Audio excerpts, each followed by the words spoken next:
পর্দায় বিপ্লবী চরিত্রে দর্শকদের মন জয় করার পর বাস্তবেও রাজনৈতিক অঙ্গনে সরব হলেন তামিল সিনেমার সুপারস্টার থালাপতি বিজয়। ভারতের প্রধানমন্ত্রী নরেন্দ্র মোদী ও বিজেপির বিরুদ্ধে সরাসরি যুদ্ধ ঘোষণা করে আলোচনায় এসেছেন এই অভিনেতা। এমনকি মোদীকে ফ্যাসিস্ট বলেও আখ্যা দিয়েছেন তিনি। বিস্তারিত দেখুন ডেস্ক রিপোর্টে। পর্দায় বিপ্লবী চরিত্রে দর্শকদের মন জয় করার পর বাস্তবেও রাজনৈতিক অঙ্গনে সরব হলেন তামিল সিনেমার সুপারস্টার থালাপতি বিজয়।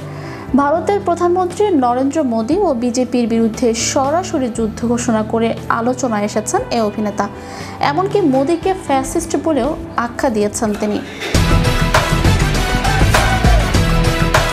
মাদুরাইয়ের পারিভাতিতে অনুষ্ঠিত তার দল তামিলাগা ভেত্রি কাজাগাম এর দ্বিতীয় রাজ্য সম্মেলনে হাজারো সমর্থকের সামনে বিজয় ঘোষণা দেন।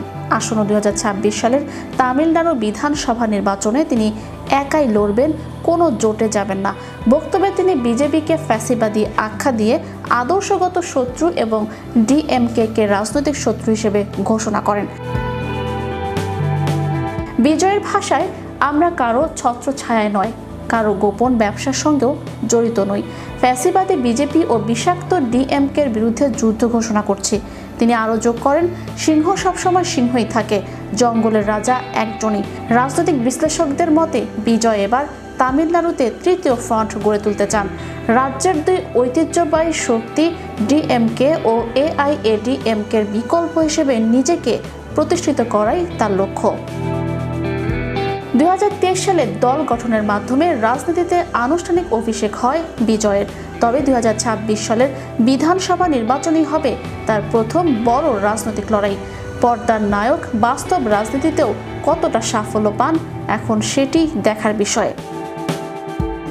সভায় উপস্থিত ভক্ত সমর্থকদের করতালি আর উল্লাসে তার বক্তৃতার প্রতিটি বাক্য যেন দাবানলের মতো ছড়িয়ে পড়ে। হিন্দুস্তান টাইমস লিখেছে, বিজয়ের এই মন্তব্য জাতীয় রাজনীতিতে আলোড়ন তুলতে বাধ্য।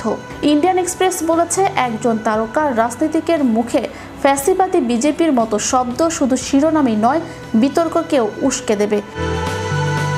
যদিও বিজেপি বা অন্য প্রধান দলগুলোর পক্ষ থেকে তাৎক্ষণিক প্রতিক্রিয়া আসেনি, কিন্তু রাজনৈতিক মহল নিশ্চিত এই বক্তব্য দক্ষিণ ভারতের গণ্ডি ছাড়িয়ে সমগ্র দেশে আলোচনার কেন্দ্রবিন্দু হয়ে উঠবে। মাদুরাইয়ের মঞ্চে দাঁড়িয়ে বিজয় ঘোষণা করেছেন, আমরা নীরব দর্শক হয়ে থাকতে পারি না। ফ্যাসিবাদী বিজেপির বিরুদ্ধে এখনই রুখে দাঁড়াতে হবে।